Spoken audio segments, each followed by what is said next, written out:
CCTV footage দেখে ছদ্মবেশী সহদেব ও বৃন্দার চক্রান্ত হাতে নাতে ধরে পুলিশে দিল রাঙ্গা। হ্যাঁ বন্ধুরা, আমরা এমনটাই দেখতে পাবো রাঙ্গামতি তীরন্দাজ ধারাবাহিকের আগামী পর্বগুলোতে।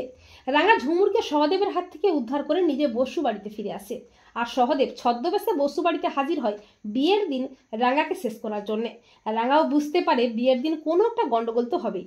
রাঙ্গা বাড়ির ভিতরেও চারপাশে সিসিটিভি ক্যামেরা সেট করে রাখে। এরপর ছদ্মবেশী সহদেব বৃন্দার সঙ্গে প্ল্যান করতে থাকে রাঙ্গাকে মেরে ফেলার জন্য। আর ঠিক তখনই রাঙ্গাও চলে আসে। বৃন্দা ও সহদেবের গোপন কথা শুনে ফেলে রাঙ্গা। রাঙ্গার মনে সন্দেহ হয় ছদ্মবেশী বৃন্দা ও ছদ্মবেশী সহদেবকে দেখে। রাঙ্গা সিসিটিভি ফুটেজটা চেক করে। ফুটেজটা দেখে রাঙ্গা স্পষ্ট বুঝতে পারে সহদেব ও বৃন্দা ছদ্মবেশে বসু বাড়িতে এসেছে। পরদিন বিয়ের মণ্ডপে কোনো ক্ষতি করার আগেই ছদ্মবেশী বৃন্দা ও সহদেবকে হাতে নাতে ধরে ফেলে রাঙ্গা। রাঙ্গা বলে, তোদের খেলাটা শেষ রে সহদেব আর বড় বৌদিটো। সহদেব ও বৃন্দা প্রচন্ড ভয় পেয়ে যায়। রাঙ্গার কথা শুনে বাড়ির সবাই তো অবাক হয়ে যায়। প্রমিত বলে, রাঙ্গা তুই এসব কি বলছিস?